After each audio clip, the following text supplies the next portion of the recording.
Morning all of you. આજે આપણે ભણીશું વિષય સામાજિક વિજ્ઞાન, ચેપ્ટર નંબર 8, જેનું નામ છે કુદરતી સંસાધનો. તો એનો આપણે વિગતવાર આજે અભ્યાસ કરીશું. સૌ પ્રથમ આપણે જોઈશું પ્રસ્તાવના રૂપ. સંસાધન દ્વારા માનવીની જરૂરિયાતો થોડા ઘણા અંશે કે પૂરેપૂરી સંતોષી શકાય. સંસાધન છે એના દ્વારા માનવીની અનેક જરૂરિયાતો છે, એ જરૂરિયાતો થોડા ઘણા અંશમાં કે પૂરેપૂરી સંતોષી શકાય છે. કુદરતમાં હજારો તત્વો પડેલા છે, પણ તેને આપણે સંસાધન ન કહી શકીએ. આ તત્વો ત્યારે જ સંસાધન કહેવાય છે કે જ્યારે માનવી તેના વિશિષ્ટ જ્ઞાન અને કૌશલ્ય દ્વારા ઉપયોગમાં લે, ત્યારે જ એને આપણે સંસાધન કહી શકીએ. ક્યારે? તો જ્યારે એ માનવી છે એ વિશિષ્ટ અલગ રીતે જ્ઞાન અને કૌશલ્ય દ્વારા એનો ઉપયોગ કરે સંસાધનનો, ત્યારે જ આપણે કહી શકીએ કે એનો ઉપયોગ થયો કહેવાય અથવા તો એનો ઉપયોગમાં લેવાય. અન્ય રીતે કહીએ તો જે વસ્તુ પર માનવી આશ્રિત છે, એટલે કે આશરો રાખે છે અથવા તો એના ઉપર નિર્ભર છે, જેનાથી મનુષ્યની જરૂરિયાતો છે એ પૂરી થાય અને માનવી પાસે તેનો ઉપયોગ કરવાની શારીરિક અને બૌદ્ધિક ક્ષમતા હોય. આ મુજબ કોઈ પણ વસ્તુ માનવ જરૂરિયાતો પૂરી કરવા ઉપયોગમાં લેવાય તે સંસાધન બની જાય છે.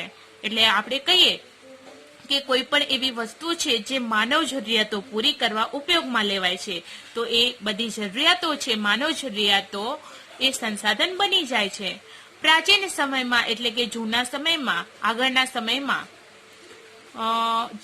આપણે કહીએ તો જમીનમાં દટાયેલા જે ખનિજો હતા, એ ખનિજોની માનવીને એટલે કે એ લોકોને પૂરેપૂરી જાણકારી નથી કે જમીનમાં દટાયેલા ખનિજો છે. ત્યારે તે સંસાધનો ન હતા, પરંતુ મનુષ્યને ખબર જ નથી, માનવીને ખબર જ નથી કે ખનિજો છે એ નીચે દટાયેલા છે. પરંતુ આજે તેનો ઉપયોગ છે અથવા એની પ્રવૃત્તિઓ છે એનો વિકાસ થવાથી આજે માનવ જીવન માટે તે અત્યંત જરૂરી બની ગયા છે સંસાધનો. હવે કુદરતી સંસાધનમાં ઉપયોગિતા અને કાર્ય કરવાની યોગ્યતા એ બંને ગુણધર્મો હોવા જરૂરી છે. હવે કુદરત, માનવ અને સંસ્કૃતિ આ ત્રણેયની પરસ્પર એવી પ્રક્રિયા થાય છે, એ પ્રક્રિયા દ્વારા જ સંસાધન છે એ બને છે. મિત્રો, સંસાધન શેના દ્વારા બને છે? કઈ પ્રક્રિયા દ્વારા બને છે? તો કુદરત, માનવ અને સંસ્કૃતિ આ ત્રણેયની પરસ્પર પ્રક્રિયા થાય છે, એ પ્રક્રિયા દ્વારા જ સંસાધન બને છે. હવે જોઈએ આપણે સૌપ્રથમ પહેલા સંસાધનોના ઉપયોગ.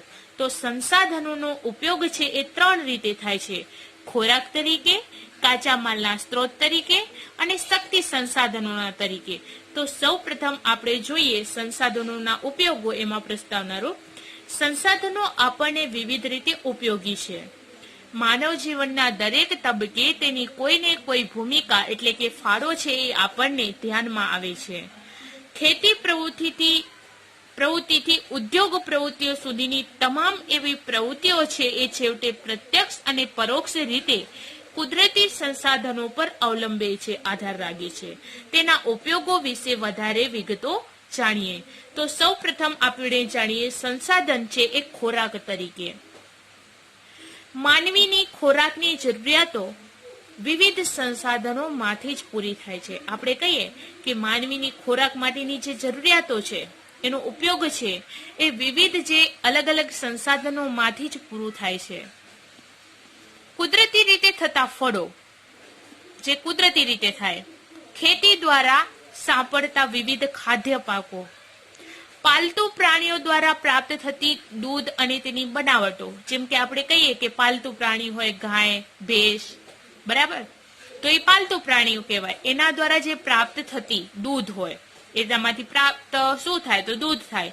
અને એ દૂધમાંથી તેની બનાવટો, જેમ કે આપણે કહીએ કે બનાવટો કઈ કઈ હોય? આઈસ્ક્રીમ બને દૂધમાંથી, પછી આપણે કહીએ કે દૂધમાંથી છાશ બને, તો એવી બનાવટો. તથા માંસ એટલે પાલતુ પ્રાણીઓના માંસ, જળાશયોમાંથી મળતા માછલા, એટલે આપણે કહીએ કે મોટા મોટા તળાવોમાંથી જે માછલા મળે, અને અન્ય જળચરો એટલે કે અન્ય કોઈ પાણીમાં રહેતા, જળાશયોમાં રહેતા જળચર પ્રાણીઓ, મધમાખી દ્વારા બનાવેલા મધ વગેરે ચીજો છે એ ખાદ્ય ખાવાની સામગ્રી વસ્તુઓ તરીકે આપણે ઉપયોગમાં લઈએ છીએ.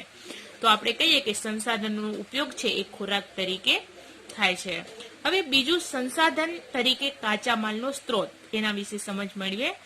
જંગલોમાંથી પ્રાપ્ત થતી વિવિધ ચીજો, ખેતી દ્વારા ઉપલબ્ધ થતી સામગ્રી, પાલતુ પશુઓથી પ્રાપ્ત થતું ઊન, જેમ કે આપણે કહીએ કે પાલતુ પશુઓ કયા હોય તો ઘેટા, એનામાંથી આપણને ઊન પ્રાપ્ત થાય ને, તો એ પાલતુ પશુઓથી પ્રાપ્ત થતું ઊન, ચામડા અને માંસ, ખનિજ અયસ્ક વગેરે એવી ચીજો છે એ અનેક ઉદ્યોગો માટે કાચો માલ બને છે. એટલે કે આપણે કહીએ કે ઉદ્યોગો માટે એ કાચો માલ બને છે.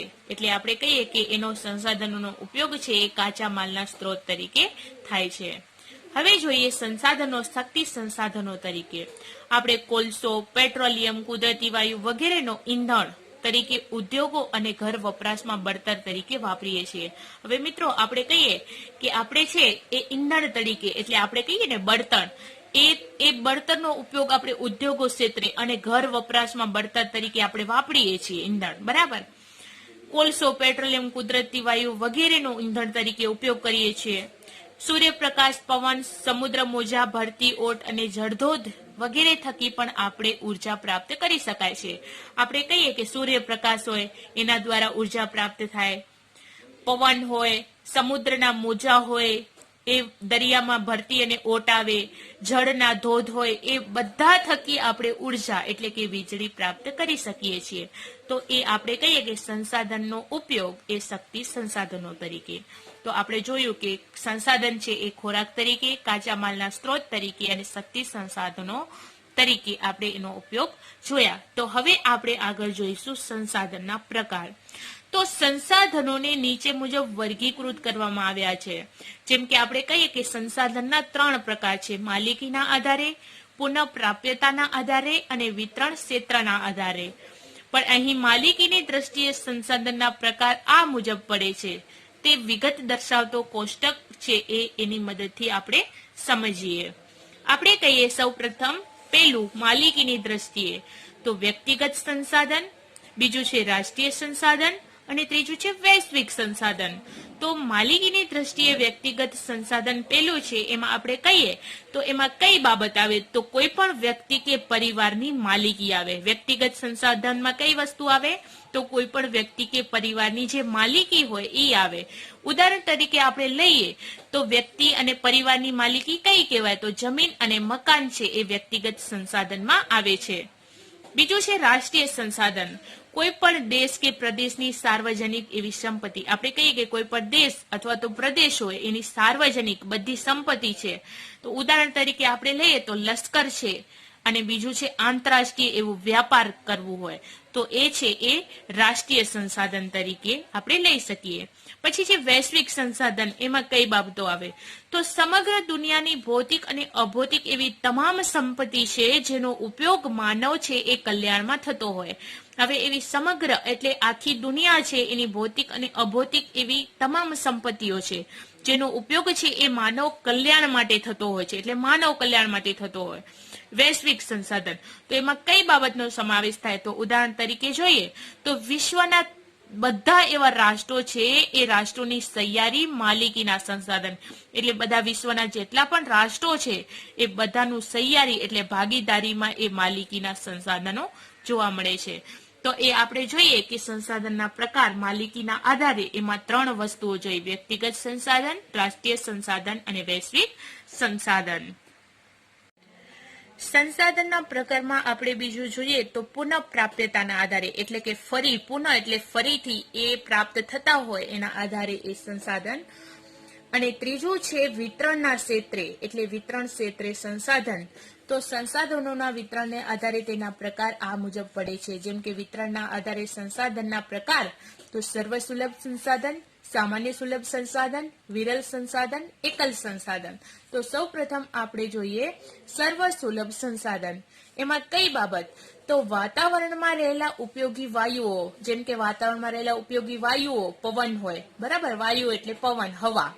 તો એમાં ઉદાહરણ તરીકે આપણે જોઈએ તો ઓક્સિજન અને નાઇટ્રોજન એનો સમાવેશ થાય.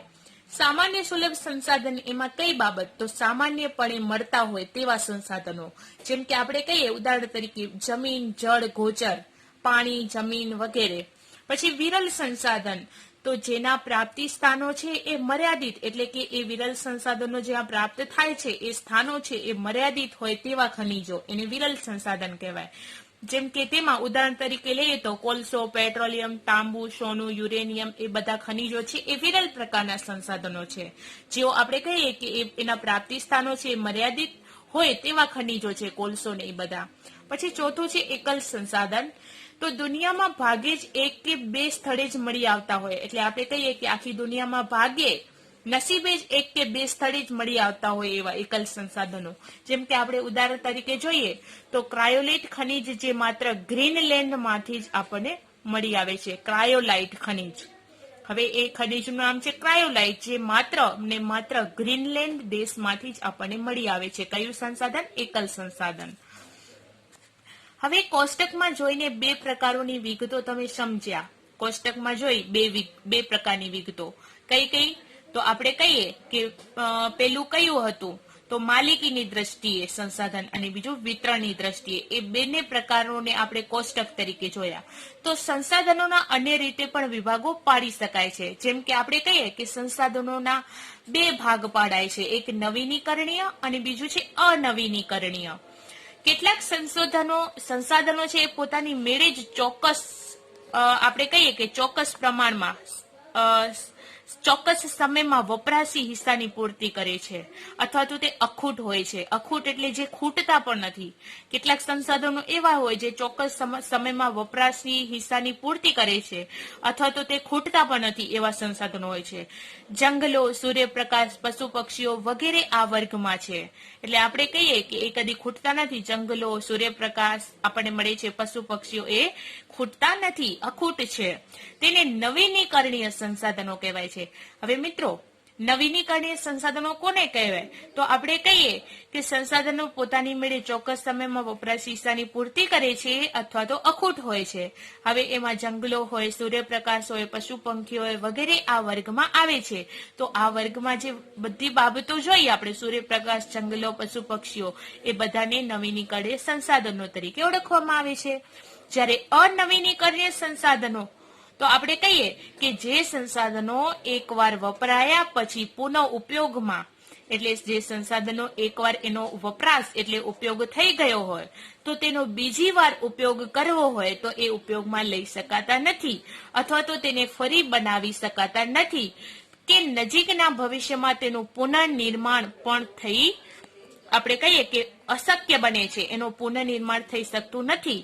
તો એમાં આપણે કહીએ કે એ બીજી વાર બનાવી શકતા નથી અથવા તો બીજી વાર ઉપયોગમાં લઈ શકાતા નથી. તો એવા કયા હોય અનવીનીકરણીય સંસાધનો? તો ખનિજ કોલસો છે, પેટ્રોલિયમ છે, કુદરતી વાયુ છે, એનો સમાવેશ આ વર્ગમાં થાય છે. એટલે શેમાં? અનવીનીકરણીય સંસાધનોમાં. હવે જોઈએ આગળ સંસાધનોનું આયોજન અને તેનું સંરક્ષણ. એટલે સંસાધનોનું આયોજન કેવી રીતે કરવામાં આવે છે અને સંરક્ષણ એટલે આપણે કહીએ કે એનું રક્ષણ કેવી રીતે થાય. તો માનવીની જરૂરિયાતો છે એ અમર્યાદિત છે, એટલે કે એની કોઈ મર્યાદા જ નથી, એટલી અસંખ્ય છે. જ્યારે કુદરતી સંસાધનો છે એ મર્યાદિત પ્રમાણમાં છે. છેલ્લા 100 વર્ષોમાં માનવી દ્વારા જે વિજ્ઞાન અને તકનીકી ક્ષેત્રે થયેલ અસાધારણ વિકાસ થયો અને ભયંકર વસ્તી વિસ્ફોટ થયો. એટલે આપણે કહીએ કે અસાધારણ વિકાસ થયો અને મોટા પ્રમાણમાં વસ્તી વધી, એ વસ્તીના કારણે વસ્તી વિસ્ફોટ થયો. હવે એના લીધે સંસાધનોનો વપરાશ છે એ ખૂબ જ વધી ગયો છે. આ પરિસ્થિતિ વિશે ગંભીરતાથી નહીં વિચારીએ, એટલે આપણે ગંભીર એ પરિસ્થિતિ, એ વાતને આપણે ગંભીર નહીં લઈએ તો ભવિષ્યમાં તેના માઠા પરિણામો આપણને ભોગવા પડશે, અથવા તો આગળની પેઢીને ભોગવવું પડશે. એટલે તો ભવિષ્યની પેઢીઓ માટે સંસાધનોનું સંરક્ષણ કરવું એ આપણા સૌની ફરજ છે. એટલે મિત્રો એવું છે કે જો ભવિષ્યની પેઢીઓ માટે એ સંસાધનોનું રક્ષણ કરવું પડશે. જો એનું રક્ષણ નહીં કરીએ તો એના માટે આગળની પેઢી માટે એ સંસાધનો પર્યાપ્ત પ્રમાણમાં નહીં મળી શકે. એટલે આપણે કહીએ કે આગળની પેઢી માટે આપણને એ સંસાધનોનું સંરક્ષણ એટલે કે રક્ષણ, સારું એવું રક્ષણ કરવું પડશે. એ આપણા બધાની સૌની ફરજ છે. સંસાધનોનું સંરક્ષણ કરવું એટલે સંસાધનોનો વિવેકપૂર્ણ ઉપયોગ કરવો. એટલે આપણે કહીએ કે સંસાધનોનું રક્ષણ કરવું એ સંસાધનોનો વિવેકપૂર્ણ ઉપયોગ કરવો. સંરક્ષણ શબ્દનો સીધો સંબંધ છે એ સંસાધનોની અછત સાથે જોડાયેલો છે. વર્તમાનમાં એટલે કે હમણાં જે સમય ચાલી રહ્યો છે એ સમયમાં એ રીતે દોહન થતું રહ્યું છે, એટલે કે સંસાધનોનું. એ પ્રકારે સંસાધનોનું આડેધડ દોહન અને અવિવેક ભર્યો વપરાશ જો ચાલુ રહેશે તો વિકાસ અને વર્તમાન જીવન જાળવી રાખવું લગભગ સ્વપ્નવત થઈ જશે. એટલે કે મિત્રો અહીંયા એવું કીધું છે કે હમણાંનો જે સમય ચાલી રહ્યો છે, જો સંસાધનોનું આડેધડ જેમને તેમ દોહન એટલે કે એનો ઉપયોગ કરશે અથવા એનો અવિવેક ભર્યો વપરાશ કરશે, એવું ચાલુ રહેશે તો એનો વિકાસ અને વર્તમાન જીવન છે એ જાળવી રાખવું આપણા માટે સ્વપ્નવત થઈ જશે. આપણે કે જો આપણે એને સંસાધનને બચાવશું તો એના માટે આપણે કહીએ એનો વિવેકપૂર્ણ ઉપયોગ કરશું તો એ સંસાધન આપણને કામ આવશે, આ ઉપરાંત આગળની પેઢીઓને કામ આવશે. તે માટે વિવેકપૂર્ણ એનો સંસાધનનો ઉપયોગ કરવો, તેનું રક્ષણ કરવું અને ફરી પુનઃ ઉપયોગમાં એટલે કે બીજી વાર એનો ઉપયોગ થાય એ બાબતોનું આપણને ખ્યાલ રાખવાનું છે. જ્યારે કોઈ વૃક્ષ કે જીવના અસ્તિત્વ પર સંકટ હોય ત્યારે તે માટે ગોઠવાયેલી વ્યવસ્થાપન ને તેનું સંરક્ષણ કહે છે. મિત્રો સંરક્ષણ કોને કહેવામાં આવે? તો જ્યારે કોઈ પણ વૃક્ષ છે અથવા તો કોઈ જીવ છે એનું જો એના અસ્તિત્વ ઉપર સંકટ આવી પડે તો એ સંકટ હોય ત્યારે તે માટે ગોઠવેલા વ્યવસ્થાપન હોય તો તેને સંરક્ષણ કહેવામાં આવે છે. સંસાધનના આયોજન અને સંરક્ષણ માટેની જરૂરી બાબતોને વિગતવાર આપણે સમજીએ. એટલે કે સંસાધનનું આયોજન કેવી રીતે કરવું અને સંરક્ષણ એટલે કે એનું રક્ષણ કેવી રીતે કરવાનું, તો એવી જરૂરી બાબતો છે એનો વિગતવાર આપણે અહીંયા સમજૂતી મેળવીએ પોઈન્ટ દ્વારા. સૌથી પહેલા કોઈ પણ દેશ છે અથવા તો પ્રદેશ છે એક એકમ ગણી તેના ઉપયોગમાં લેવાયેલા, હજુ પણ વપરાયેલા કે આપણે કહીએ કે સંભવિત એવા સંશોધનોની ઉપલબ્ધિ અને વિશેષતાઓ બાબતે જાણકારી મેળવવી. આપણે કહીએ કે સૌથી પહેલા શું કરવું, આયોજન અને સંરક્ષણ માટેની બાબતો.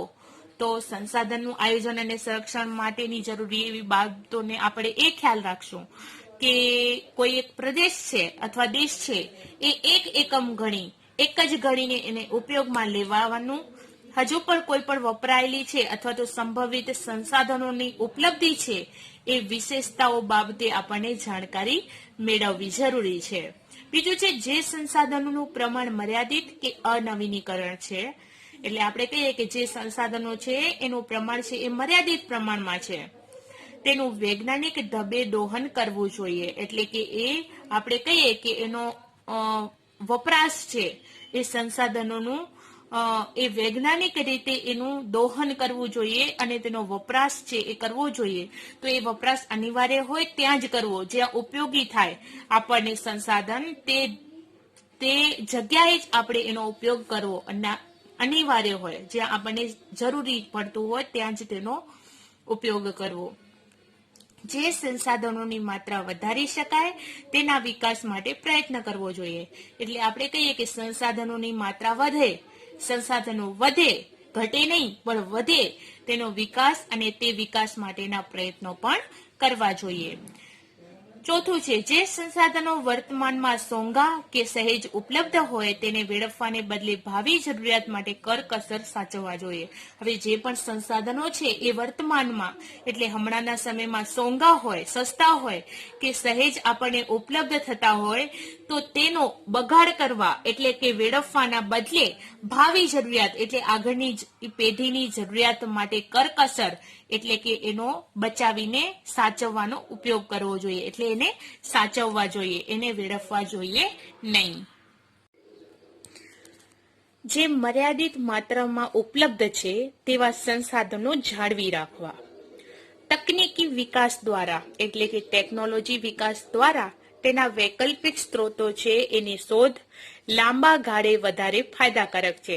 એટલે આપણે કહીએ કે જે મર્યાદિત પ્રમાણમાં જે સંસાધનો છે એને જાળવી રાખવા સાચવી રાખવા તથા વિજ્ઞાનનો વિકાસ દ્વારા એટલે કે એવી તકનીકી ક્ષેત્રે વિકાસ થયો હોય તો એના દ્વારા જે વૈકલ્પિક સ્ત્રોતો છે એની શોધ છે એ લાંબા ગાળા માટે વધારે ફાયદાકારક નીવડે છે. સંસાધનોના સંરક્ષણ માટે તંત્ર દ્વારા જરૂરી કાયદા છે અથવા તો નિયમો છે એ નિયમો બનાવી તેનું અમલીકરણ કરાવવું જોઈએ. એટલે કે એ સંસાધનો છે એનું રક્ષણ માટે તંત્ર દ્વારા જે જરૂરી કાયદાઓ છે અને નિયમો છે એ બનાવી અને તેનું અમલીકરણ કરવું જોઈએ.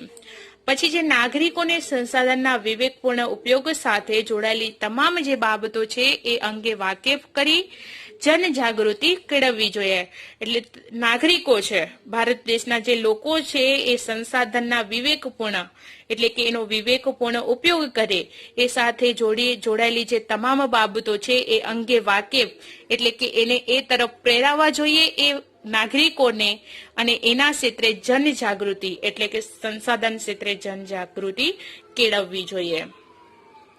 પછી છે જમીન નિર્માણ એટલે કે જમીનનું નિર્માણ કેવી રીતે થાય છે. સામાન્ય રીતે ભૂસપાટીનું એટલે કે જમીનની સપાટીનું ઉપલું પડ છે જેમાં વનસ્પતિ ઉગે છે. હવે તેને આપણે જમીન તરીકે ઓળખીએ છીએ. જમીન તરીકે આપણે કોને ઓળખીએ છીએ? તો સામાન્ય રીતે જમીનની સપાટીનું ઉપલું પડ હોય છે જેમાં વનસ્પતિ ઉગે છે તેને આપણે જમીન તરીકે ઓળખીએ છીએ. જમીન ઉપરના પોપડા પરના અનેકવિધ કણોથી બનેલ એક પાતળું પડ હોય છે. એટલે આપણે કહીએ કે પૃથ્વીના પોપડા ઉપર જમીન છે એ પૃથ્વીના પોપડા ઉપર હોય છે. એના પર અનેક વિધો કણોથી બનેલું એક નાનકડું પાતળું એવું પડ હોય છે. તેમાં ખનિજો, ભેજ, હ્યુમસ, સેન્દ્રિય તત્વો તથા હવા વગેરે મળેલા હોય છે એ નાના પાતળા પડ ઉપર. માટીની નીચે તેમાં મૂળ ખડક સ્તરો આવેલા હોય છે. એટલે આપણે કહીએ કે માટી છે એની નીચેના મૂળ ખડક સ્તરો એટલે કે એ ખડકોના સ્તરો આવેલા હોય છે. જમીનનું નિર્માણ છે એ મૂળ ખડકોના ખવાણ એટલે કે એ ખડકોનું ખવાણ થઈ જાય, ખવાઈ જાય અને એનું ધોવાણ થઈ જાય ખડકોનું, તો એ ધોવાણથી મળતા પદાર્થોથી થાય છે. એટલે આપણે કહીએ કે જમીનનું નિર્માણ કેવી રીતે થાય છે? તો મૂળ જે ખડકો હોય એનું ખવાણ થઈ જાય, ખવાઈ જાય એ ખડકો અને એનું ધોવાણ થઈ જાય તો એનાથી મળતા જે પદાર્થોથી એ જમીનનું નિર્માણ થાય છે. જેમાં જૈવિક અવશેષો, ભેજ અને હવા ભળે છે. હવે એમાં જે પદાર્થો ધોવાણથી પદાર્થો મળે છે હવે એ જમીનનું નિર્માણ થાય છે. હવે એ જમીનનું નિર્માણ થાય છે જેમાં જૈવિક અવશેષો હોય, ભેજનું પ્રમાણ હોય અને હવા છે એ એના સાથે ભળી જાય છે. અન્ય રીતે કહીએ તો જમીન એ ખનિજો અને જૈવિક તત્વનું કુદરતી એવું મિશ્રણ છે. તેમાં વનસ્પતિના વૃદ્ધિ એટલે વનસ્પતિમાં જે વધારો થાય અને વિકાસ થાય એ કરવાની ક્ષમતા છે. આપણે કહીએ કે વનસ્પતિના વૃદ્ધિ અને વિકાસ કરવાની ક્ષમતા છે. એટલે કયું? તો ખનિજો અને જૈવિક તત્વોનું કુદરતી મિશ્રણ. હવે જોઈએ આગળ જમીન. પૃથ્વીના પોપડાની સૌથી ઉપરની સપાટી કે પડ છે જેને આપણે જમીન તરીકે ઓળખીએ છીએ. તેમાં વનસ્પતિના વૃદ્ધિ અને વિકાસ માટે જરૂરી એવા ખનિજ દ્રવ્યો અને જૈવિક એવા દ્રવ્યો આવેલા હોય છે.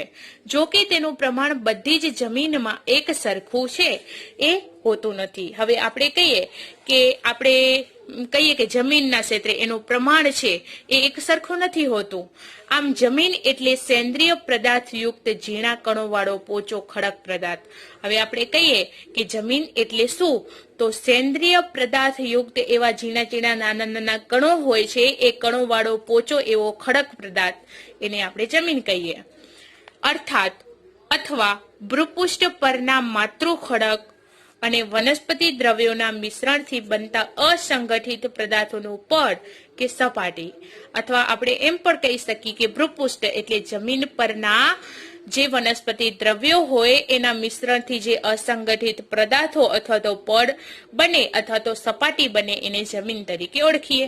મૂળ ખડકોને ઘસારણ એટલે જે મૂળ ખડકો હોય જમીન નીચેના પડ નીચેના ખડકો એનો ઘસારો થાય અને એનું ધોવાણ થાય તો એ પરિબળો તોડી તેનો બારીક ભૂક્કો બનાવે અને આ ભૂક્કો કે ચૂર્ણ હોય એ ચૂર્ણમાં વનસ્પતિ તથા જીવજંતુઓનો વિઘટન કે સડવાથી બનેલ સેન્દ્રિય તત્વ તેમાં ઉમેરાય છે. એટલે આપણે કહીએ કે જમીનમાં જે આપણે કહીએ કે મૂળ સપાટી ખડકોનો ઘસારો થાય છે અને એનો ધોવાણ થાય છે.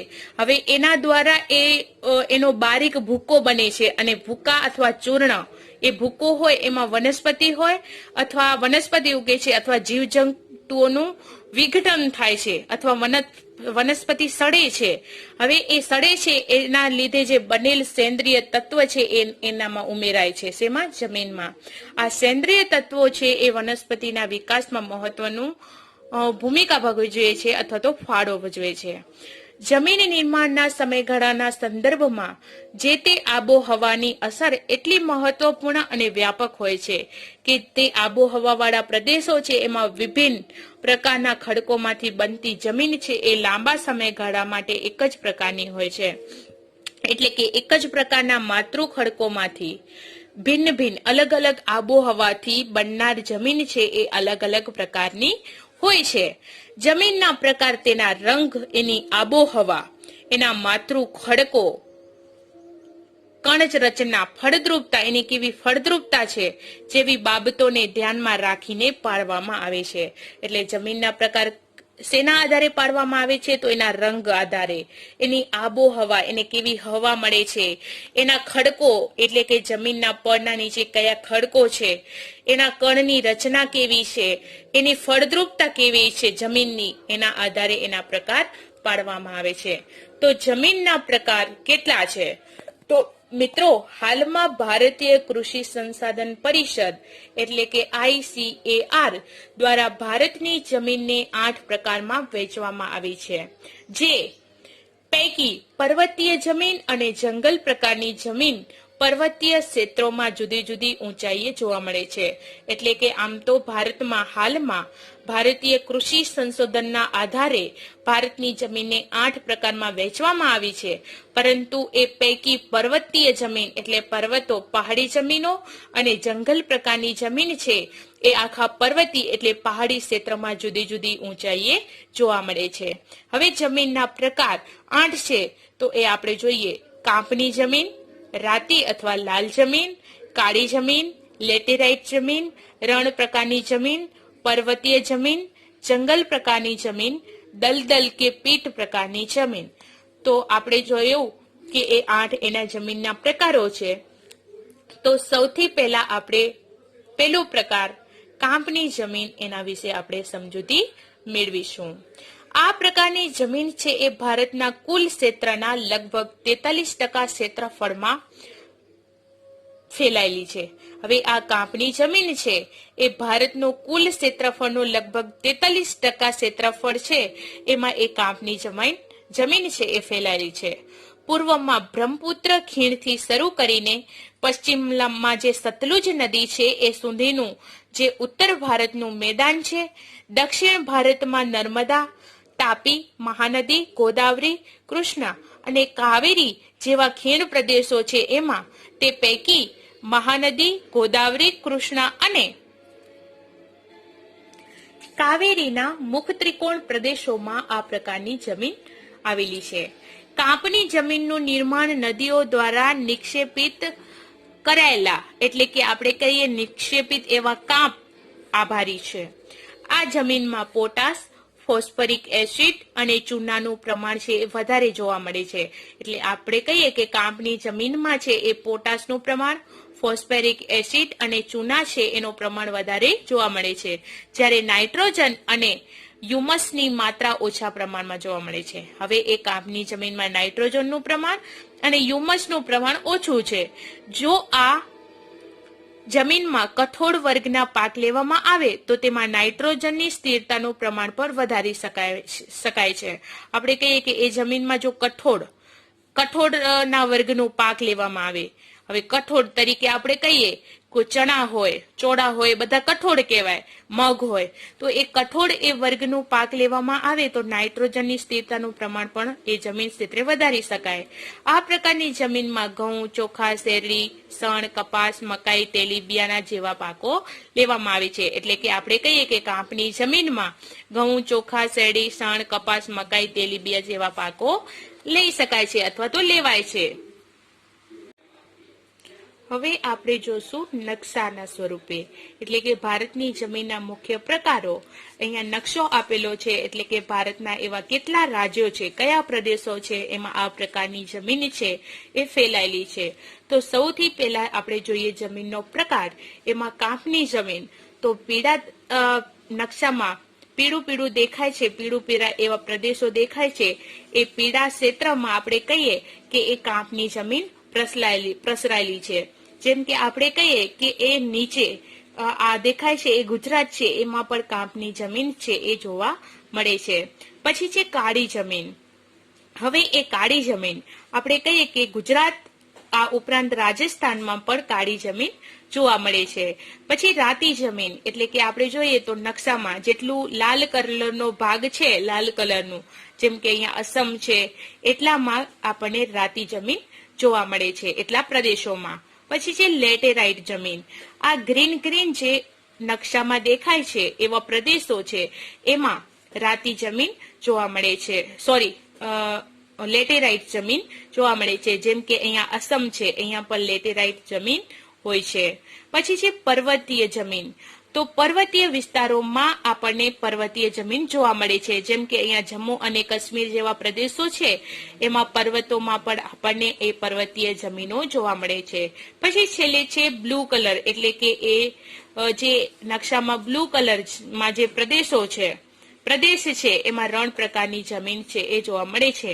તો આપણે જોઈએ કે આ જમીનના જેટલા 6 પ્રકાર દીધેલા છે, એમાં એ અલગ અલગ જે કલરમાં ડિવાઈડ થયેલા છે, એ આપણે જોઈ શકીએ કે એટલા ભારતમાં જે પ્રદેશો છે, રાજ્યો છે, એમાં આ પ્રકારની જમીનો છે એ આપણને જોવા મળે છે.